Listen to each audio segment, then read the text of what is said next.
We just got a brand new look at the first Armored Core game in about a decade. The highly anticipated Armored Core 6, The Fires of Rubicon. But that's not all. IGN also got a chance to get a sneak peek at the trailer in advance, along with some added insight from the developers at From Software themselves to break down some of the finer elements of the trailer. So, with that said, let's rewind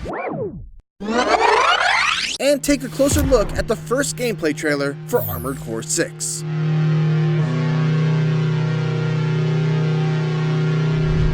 The trailer opens up on a shot orbiting the planet Rubicon, the setting of Armored Core 6's story. The trailer doesn't explain much about what's happening here, but From Software was kind enough to fill me in on some backstory and context. Armored Core 6 takes place in a universe where space travel has become commonplace, and extraterrestrial corporations and resistance groups are fighting over control of a rare substance known as coral.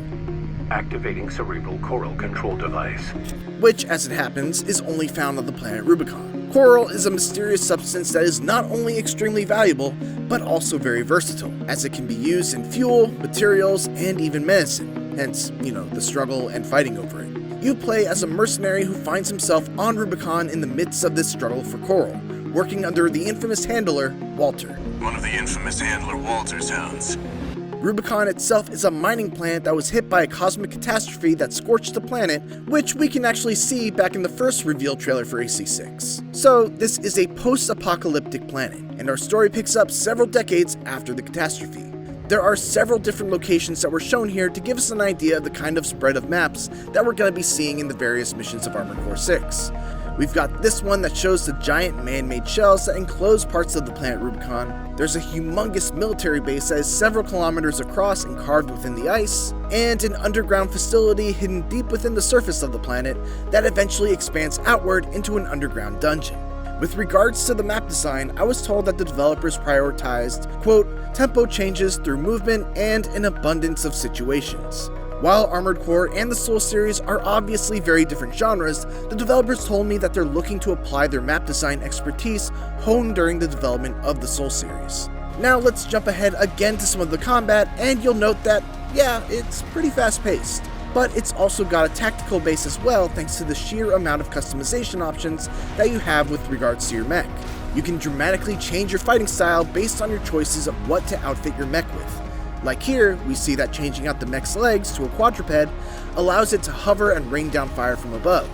Contrast that to this bit, where the mech has tank-like treads and is able to bulldoze and power slide through enemies. And then of course you have the traditional bipedal loadout with lots of bursty movement that lets you dart in and out of both long and close range. FromSoft described the combat system as being highly dynamic, and one that rewards careful but aggressive play. There's a stagger system at play too that forces the enemy into a system's down state when the player is able to continuously hit them with consecutive strikes. That said, the player is also bound by these same rules, which leads to this really tense push and pull where the player must consider when to get up close and be aggressive and when to back off to avoid getting staggered. Fortunately, transitioning between ranged and close combat is seamless, allowing players to employ both options freely. And finally, the trailer wraps up with a look at some of the bosses you'll face off against. One of the core pillars of design in Armored Core 6 is for it to be a game that gives players, quote, the satisfaction of overcoming challenging situations and earning hard-won victories. Boss battles will be a key feature, and they are designed to be battles that players will be expected to attempt multiple times, learning and adapting to the boss's unique attack patterns with every attempt.